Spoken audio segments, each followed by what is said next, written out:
आई और कहने लगी शेख मुझसे ज़िना हो गया,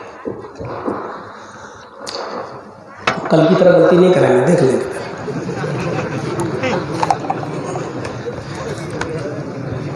और मेरे पेट में बच्चा भी है, हमल फैल चुका है।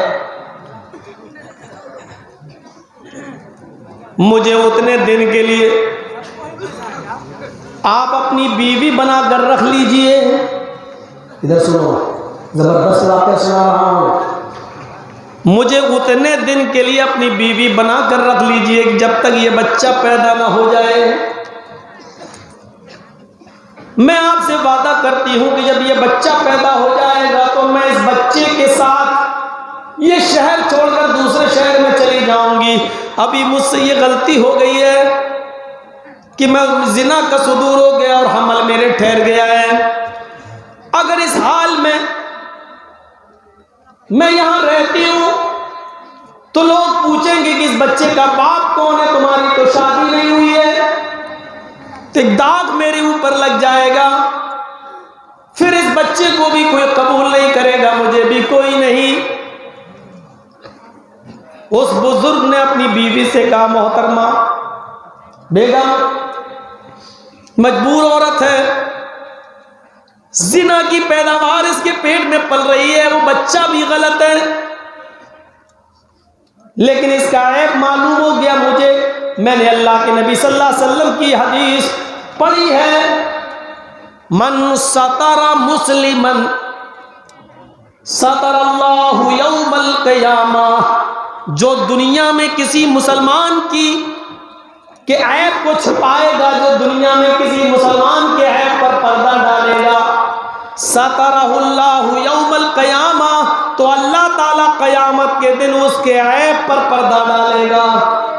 मेरी बीवी, ये मेरी बीवी है नहीं, लेकिन कुछ दिनों के लिए बनना चाहती है।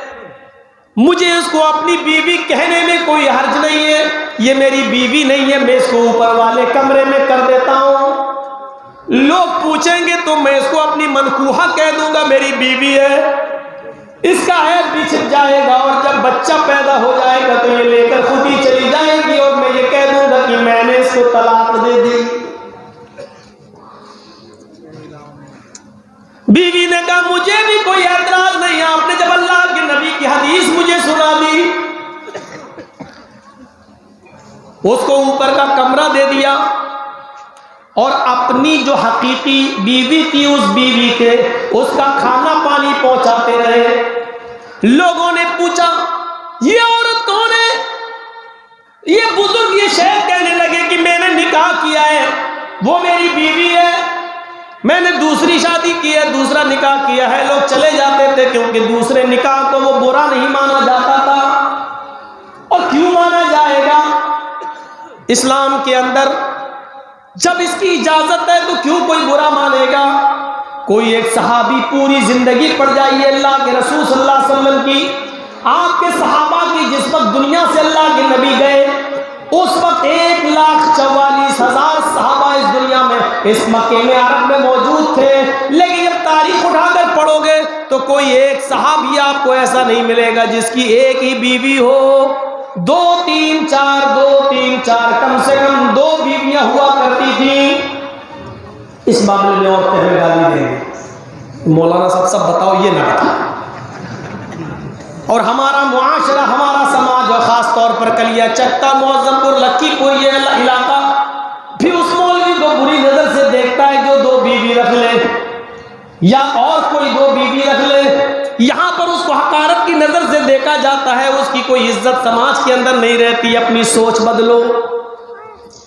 इस्लाम तुम्हारी सोच पे नहीं चलेगा, तुम्हें अपनी सोच को इस्लाम की सोच पर बदलना पड़ेगा, इस्लाम के मुआफिक करना पड़ेगा, चाहे अच्छा लगे या ना लगे। मेरे भाइयों सुनिए गौर से, जब लोग सुनते थे ये मेरी बीवी है, इनकी बीवी है, तो चले जाया करते थे। इन्होंने उसको खिलाया पिलाया, उसका इंतजाम किया। जब उसकी डिलीवरी का वक्त करीब आया तो उस बच्चे की विलादत भी हुई, उस बच्चे की पैदाइश भी हुई। इन हजरत ने, इस बुजुर्ग ने, इस शेख ने उसका अकीका भी किया, शानदार तरीके से उसका अकीका भी किया। और जब वो बच्चा 1-2 महीने का हो गया तो वो औरत रुखसत होने लगी, जाने लगी। वो कहने लगी कि आपका बहुत बहुत शुक्रिया, आपने मेरे ऊपर एक इल्ज़ाम लगने से मुझे बचा लिया है। अब मैं लोगों से कह दूंगी कि मुझे शादी हुई थी और मेरी तलाक हो गई है, मैंने खुद ले ली है, मुझे उनके घर में मुझे आराम नहीं था या कुछ भी, कह कम से कम दाग तो नहीं लगेगा मेरे ऊपर, अब मेरा निकाह आसानी से हो जाएगा और ये बच्चे की भी परवरिश हो जाएगी। उस बुजुर्गवार ने खुशी खुशी उनको रुखसत कर दिया और लोगों के सामने ऐलान कर दिया कि भाई जब कोई औरत मेरे साथ नहीं रहना चाहती है तो मैंने उसको तलाक दे दी है, मैंने उसको रुखसत कर दिया है। वो औरत वो जो पैसे जो 9 महीने तक जो गुजर बसाओ खाने पीने में खर्च हुआ वो उनको देने लगी। बुजुर्ग ने कहा, शेख मोहतरम ने कहा, मुझे इसकी ज़रूरत नहीं है, मैंने वो तो एक बहन समझकर तुम्हारी खिदमत कर दी है और इस बच्चे के लिए जो पैदा हुआ है इसके ऊपर मैंने खर्च कर दिया, इसका ये अजर मुझे अल्लाह ताला देगा। फिर अपनी बीवी से कहने लगे, देखो उस बेचारी का भी घर बस जाएगा और उसने जो जिना किया उसका मामला तो अल्लाह ही के ऊपर है, अगर उसने तौबा की और करेगी तो अल्लाह माफ भी कर सकता है, अल्लाह उसके गुनाह को बख्श भी सकता है। मुझे उसके अंदरूनी मामले से क्या मतलब, उसने क्या किया मुझे उससे क्या मतलब, लेकिन मैंने वही किया जो जनाब मोहम्मद रसूलुल्लाह ने हमें हुक्म दिया था। मेरे प्यारे साथियों, या गौर करो, वो कह रही है कि मैंने जिना किया, लेकिन इस शेख ने, इस मोहतरम ने उसको भी अपने घर में अपनी बहन बनाकर रख लिया, लोगों की नजर में उसको अपनी बीवी कह दिया। इस तरीके से ऐब पर पर्दा डाला जाता था, इस तरीके से बुराइयों पर पर्दा डाला जाता था। यहाँ तो पीछे पड़ जाते हैं कि स्कूल तो गई नहीं गई, इतनी लंबी लंबी बात किससे करती है। और फिर एक झूठ में 99 झूठ और मिलाए जाते हैं, एक से नहीं उसका तो 20 से चक्कर चल रहा है। अच्छा, और कुछ हालात ऐसे हैं भी, कुछ ये नहीं कह रहा हूं सब गलत होते, कुछ हालात ऐसे हैं भी, मुआशरे में कुछ बुराइयां हैं भी, लेकिन हमें किसी के बारे में बदगुमानी नहीं करना चाहिए और किसी की जासूसी नहीं करना चाहिए। शायद आपने वो वाकया भी सुना हो, हजरत उमर फारूक रज़ी अल्लाह ताला अन्हु रात की तारीकी में, रात के अंधेरे में गश्त करते हैं। हजरत उमर फारूक रात की तारीकी में, रात के अंधेरे में गश्त कर रहे हैं। एक मकान के पास से गुजरते हैं, गाने की आवाज आती है। हजरत उमर कहते, रात के अंधेरे में ये कौन गा रहा है? आगे बढ़ते और दरवाजे पर कान लगाते तो किसी लड़की की आवाज आ रही है। हजरत उमर उस दीवार पर चढ़ते हैं और चढ़ने के बाद झांक कर देखते हैं तो क्या देखते हैं कि एक बूढ़ा आदमी शराब के नशे में धुत है, शराब के नशे में पड़ा हुआ है और उसके इर्द गिर्द 2-3 नाचने वालियां नाच रही हैं, वो भी शराब पी हुई है, नाच रही हैं। बूढ़ा शराब के नशे में धुत है, जहां शराब होगा वहां शराब भी होगा, जहां शराब होगी वहां नंगा नाच भी होगा। जहां शराब होगी, याद रखिएगा, जहां शराब नोशी हद से ज्यादा पड़ जाएगी वहां आपके बच्चे महफूज नहीं होंगे, आपकी बीवी महफूज नहीं होगी। और ये तो शराब है, इससे भी खतरनाक चीज होती है ब्राउन शुगर। मेरे भाइयों, इसके बारे में तो हम इतना ही कह दें कि ये मेरी आंखों देखा वाकया है, ये मेरा आंखों देखा मंजर है। लखनऊ और फैजाबाद के बीच का मामला है, मैं उस बस्ती का नाम नहीं लूंगा। यूट्यूब पर फौरन कटिंग करके लोग डाल देते हैं, एडिट करके भी डाल देते हैं। वही कल उस बस्ती से मेरे पास फोन ना आने लगे कि हमारी बस्ती को आप बदनाम कर रहे हैं मौलाना। गौर से सुनिए, उस बस्ती का वाकई मेरी आंखों देखा है, बहुत ही खूबसूरत, और वहां इसी चीज का धंधा होता है, इसमें का गांजे का, चर्च का, ब्राउन शुगर का खेती होती है बाकायदा इस चीज की। एक मेरे प्रोग्राम का मौका है, 4-5 दिन का प्रोग्राम उसी एरिए के अंदर है मेरा।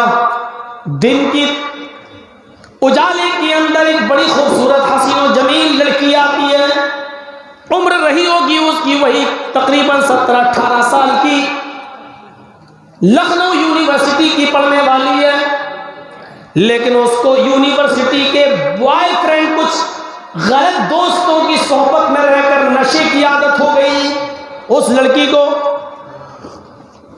वो उस बस्ती के अंदर आती है, वो सिगरेट नहीं मांगती है, शराब नहीं मांगती है, उसने कहा अब ये चीजें मुझे काम नहीं करती हैं। वो ब्राउन शुगर मांगती है, ब्राउन शुगर मांगती है, कहती है मुझे थोड़ी सी दे दो।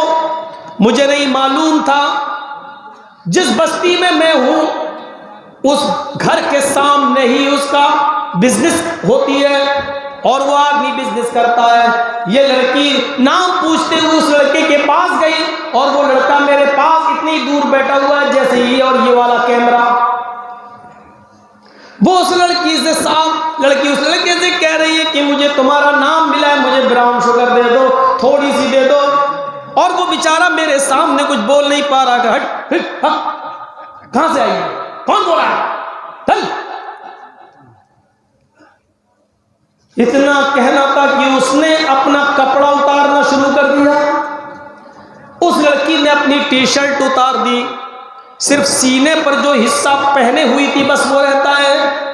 उसने अपनी जीन्स भी खोल दी, कहने लगी कि लीजिए मेरे साथ तुम्हें जो करना हो कर लो, जितने लड़कों को तुम मेरे साथ सुलाना चाहो सुला दो, जो चाहो कर लो, लेकिन मुझे ब्राउन शुगर दे दो, मुझे थोड़ी सी दे दो।